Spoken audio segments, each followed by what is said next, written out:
Sekarang kita lanjutkan lagi ya.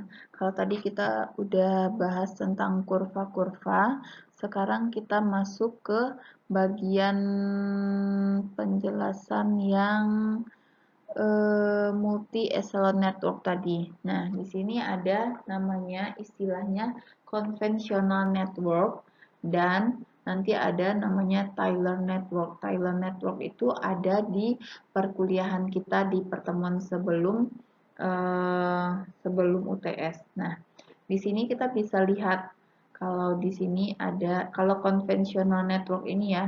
Nah, ini ada vendor, vendor, vendor. Kemudian vendor ini nanti akan mengirimkan barang ke pabrik.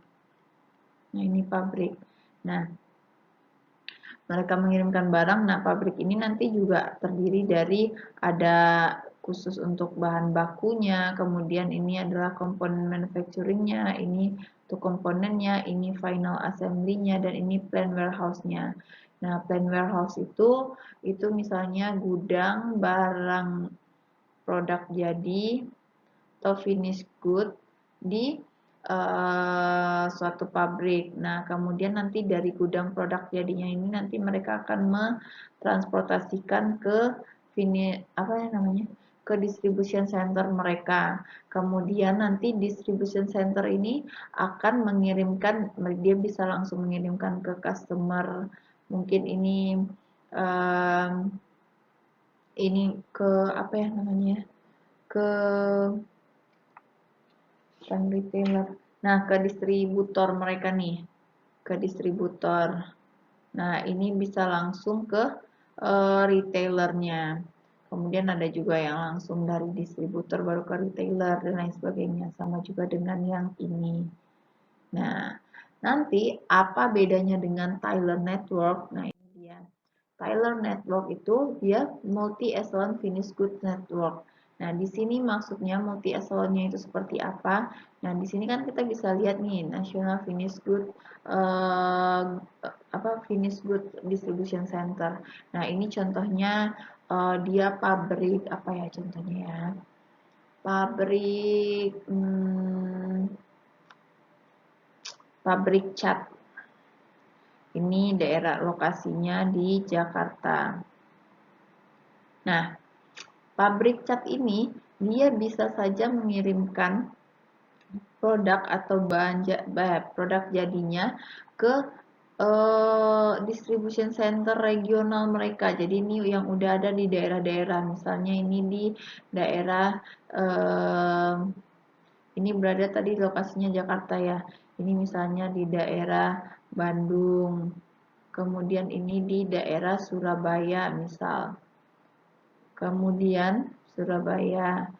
Selanjutnya bisa juga mereka langsung mengirimkan ke lokal cross dock-nya. Jadi sini ada cross dock. Cross dock masih ingat nggak? Masih lah ya harusnya. Kan baru saya jelasin sebelum pertemuan UTS. Sebelum UTS kita. Nah, ini bisa jadi dia langsung mengantarkan ke cross dock-nya. Jadi contohnya itu misalnya kan ini di kota besarnya ya, daerah Bandung. Nah, ini mereka langsung mengantarkan misal ke ini di apa di kota Bandung ya, di daerah Cipaganti misalnya atau di daerah Cihampelas mereka punya lokal cross dock, jadi itu cuma tempat persinggahan sementara sebelum nanti dikirimkan langsung ke customer ini ke distributornya atau langsung ke retailernya. Nah, ini bisa jadi seperti ini. Jadi di sini apa namanya multi echelon networknya itu ada 1, 2, 3, 4. Kalau misalnya dia mengirimkan langsung mengirimkannya dari nasional ke regional, dari regional ke lokal, dari lokal ke customer, dari customer ke store. Itu ada 4. Kemudian kalau misalnya dia dari nasional langsung ke regional terlebih dahulu, kemudian dari regional dia langsung ke customer atau distributornya, kemudian dari distributor langsung ke store. atau retailernya. Nah, itu dinamakan multi eselon 3 tingkat. Yang 2 tingkat itu yang mana? Contohnya dari nasional langsung ke lokal ini, kemudian dari lokal ada nggak ya dari lokal? Oh, ada. Nah, ke lokal, dari lokal ini langsung ke retailernya, itu yang dinamakan dengan multi eselon 2 tingkat. Nah, sekarang kita masuk ke tingkatan distribusi. Beberapa tingkat dalam rantai distribusi itu adalah tingkat pengecer. Ini kalau tadi di gambar tadi itu store-store tadi, store 1 sampai bla bla bla. Kemudian titik distribusi area itu adalah customer tadi. Kemudian distribusi regional. Nah, ini kelihatan tadi kan DC ada regional, tulisan regionalnya, dan lokasi manufaktur ini yang tadi ada pabrik tadi. Nah, kalau seperti ini tingkatannya berarti kita namakan dengan dari misalnya dari pabrik ke regional itu 1, kemudian dari regional ke customer 2, dari customer ke store atau pengecer itu 3. Kalau dia misalnya tiba-tiba langsung mengirimkan dari pabrik ke customer baru customer ke store itu berarti 2 tingkat. Kalau misalnya tiba-tiba pabrik langsung ke store berarti hanya 1 tingkat. Begitu. Nah, ini adalah trade-off dalam merancang jaringan supply chain. Nah, apa saja yang menjadi trade-off kita? Yang pertama itu adalah banyak pertimbangan yang perlu diperhitungkan dalam membuat keputusan tentang jaringan supply chain. Salah satu pertimbangannya itu adalah pertimbangan strategi. Nah, pertimbangan strategi dan pertimbangan lingkungan bisnis sama-sama penting dalam mengambil keputusan tersebut. Jadi tadi kan di sini banyak pertimbangan yang perlu diperhitungkan. Salah satunya itu adalah pertimbangan strategi dan pertimbangan lingkungan bisnis. Nah, kenapa ini menjadi hal yang sangat penting dalam kita mengambil keputusan? Kalau kita nanti salah memilih lingkungannya atau salah memilih strategi nantinya dalam merancang jaringan supply chain, itu nanti dapat merugikan ke pabrik. Karena ini nanti hubungannya dengan biaya dan waktu. Kemudian dari sisi strategi supply chain, keputusan tentang konfigurasi sangat menentukan efektif tidaknya strategi yang ditetapkan. Jadi kita harus bisa menilai apakah strategi yang sudah kita tetapkan di sini efektif atau tidak. Nah, jangan sampai nanti saat menilai saudara menggunakan benar-benar menilai langsung. Nah, itu membutuhkan waktu dan biaya yang tidak kecil. Nah, makanya kadang kalau untuk perancangan ini, jaringan supply chain kita bisa menggunakan bantuan aplikasi misalnya atau software. Kemudian sebagai contoh, perusahaan yang ingin responsif terhadap pasar cenderung memiliki fasilitas yang lebih banyak dan biasanya menempatkan fasilitas produksi atau gudang dekat dengan pasar.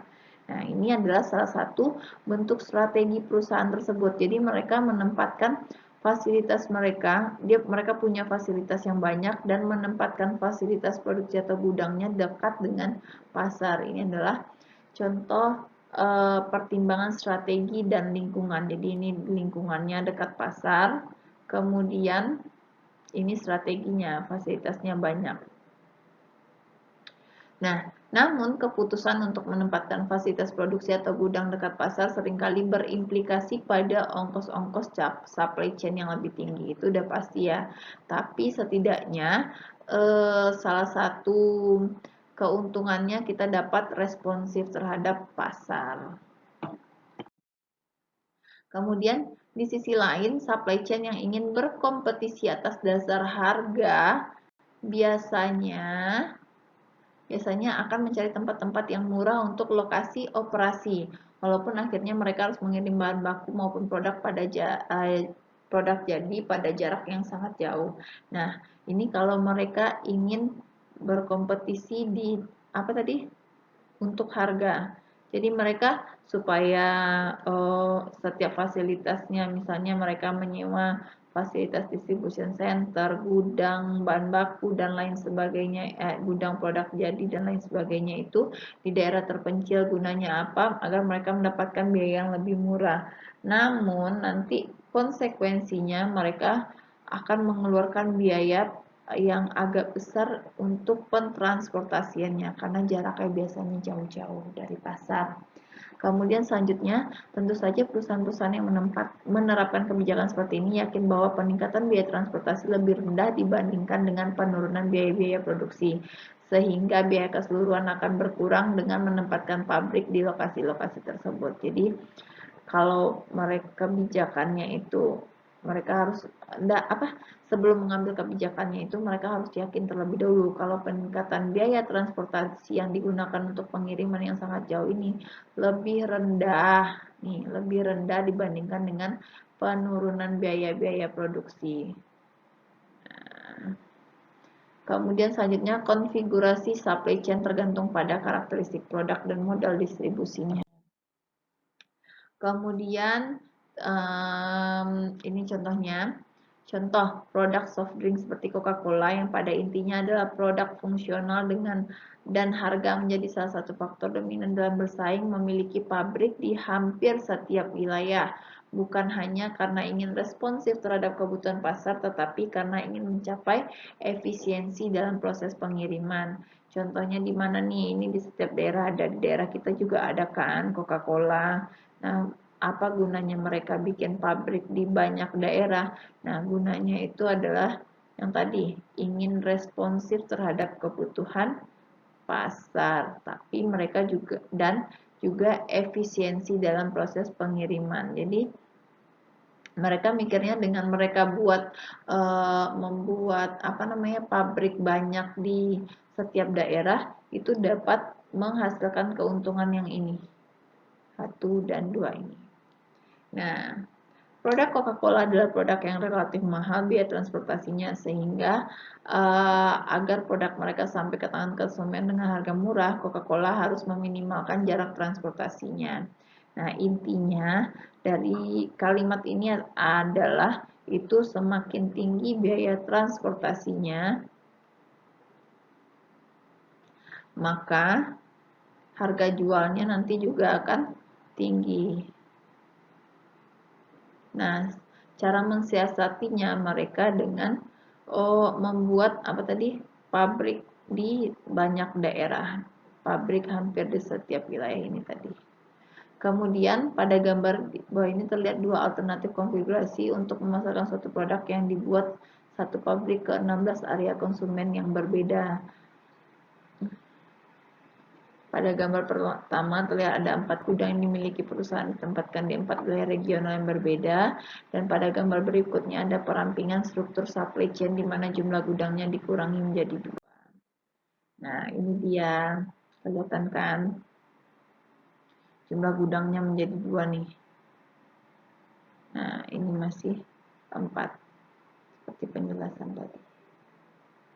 Nah, ini adalah contoh untuk Coca-Cola tadi. Nah, sampai di sini kira-kira ada pertanyaan? Kalau ada, silakan nanti langsung ditanyakan saja. Nah, sekarang kita masuk ke apa implikasi dari dua konfigurasi tadi terhadap ongkos-ongkos supply chain dan terhadap kecepatan supply chain merespon kebutuhan konsumen. Nah, ada beberapa hal yang bisa kita analisis. Yang pertama, pada konfigurasi pertama, ongkos transportasi dari pabrik ke gudang akan lebih besar. Akan nanti dilihat lagi ya, saya menjelaskan ini, saudara bisa lihat kembali gambar yang tadi. Nah, ongkos transportasi dari pabrik ke gudang akan lebih besar. Kemudian mencapai skala ekonomi pengiriman lebih sulit pada konfigurasi pertama. Nah, kalau ini biaya pengiriman dari gudang ke lokasi toko atau daerah pelanggan akan lebih besar pada konfigurasi yang kedua. Nah, di konfigurasi kedua itu biaya pengirimannya lebih besar dari gudang ke lokasi toko atau daerah pelanggan. Kalau yang konfigurasi pertama, ongkos transportasinya yang akan lebih besar. sama sih sebenarnya biaya pengiriman sama ongkos transportasi ya. Hmm, dengan hanya ada 2 gudang, rata-rata jarak kirim dari gudang ke toko atau pusat pelanggan akan lebih jauh. Selanjutnya kita baca lagi, biaya-biaya tetap yang berkaitan dengan fasilitas, dalam hal ini gudang, akan lebih besar daripada konfigurasi pertama. Jadi yang dibandingkan itu adalah antara konfigurasi pertama dan kedua, biaya-biaya tetap yang berkaitan dengan fasilitas akan lebih besar di konfigurasi pertama tadi. Nah, kemudian tentu mudah dipahami dengan adanya 4 gudang, perusahaan harus membayar biaya tetap dan biaya operasional untuk 4 gudang. Nah, jadi yang bagian bawah kiri itu adalah konfigurasi pertama. Bagian atas kanan itu adalah konfigurasi kedua. Kemudian waktu respon akan lebih cepat pada konfigurasi pertama. Kenapa? Karena dia punya 4 gudang tadi. Nah, konsekuensinya, jadi konfigurasi pertama dan kedua tadi, jadi ini konfigurasi gambar aja lah ya. Gambar 1 di sini, gambar 2 tadi. Gambar 2. Nah, di sini dia punya 4 gudang. Di sini dia punya 2 gudang. Untuk biaya-biaya tetap 4 gudang itu akan lebih besar. Kemudian tapi dia waktu responnya akan lebih cepat. Jadi lebih cepat. Kemudian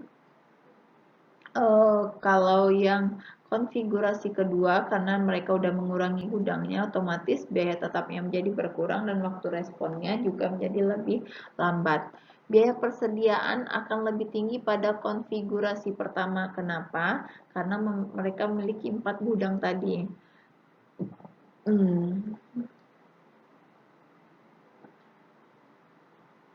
Jadi di sini semakin terpusat gudang-gudang penyimpanan suatu produk, semakin rendah fluktuasi permintaan agregat di gudang tersebut, sehingga safety stock bisa dikurangi. Fenomena ini dikenal dengan istilah risk pooling effect.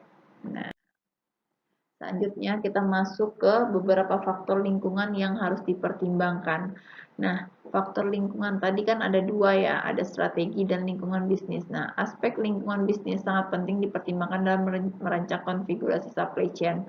Beberapa hal yang termasuk dalam cakupan lingkungan bisnis yang perlu dievaluasi secara cermat dalam mengambil keputusan-keputusan yang terkait dengan konfigurasi supply chain adalah faktor ekonomi makro, itu yang tadi kan ada tuh yang sudah kita bahas tadi, ada tentang tarif dan tax insentif, kemudian ada tentang exchange rate and demand risk, kemudian ada freight and full cost. Kemudian ada faktor sosial politik. Nah, ini sosial politiknya harus stabil, stabilitasnya harus tinggi. Faktor teknologi yang digunakan itu harus mengikuti perkembangan teknologi saat ini.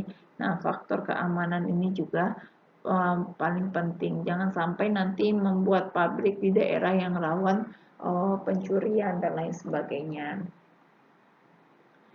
Nah, kemudian faktor ekonomi makro menyangkut stabilitas keuangan seperti tingkat inflasi. Nah, ini penjelasan yang tadi ya. Tingkat inflasi dan nilai tukar mata uang, tarif dan insentif. Ini udah kita bahas tadi, sosial politik, kultur masyarakat, tingkat penerimaan, kemudian ketersediaan tenaga kerja yang dibutuhkan, intinya stabilitas. Kemudian faktor keamanan, peranannya dalam menentukan apakah suatu negara atau wilayah cukup menarik untuk dijadikan tempat operasi atau tempat untuk mendapatkan input bagi suatu supply chain. Nah, untuk gravity location model ini akan saya jelaskan di slide berikutnya. Terima kasih.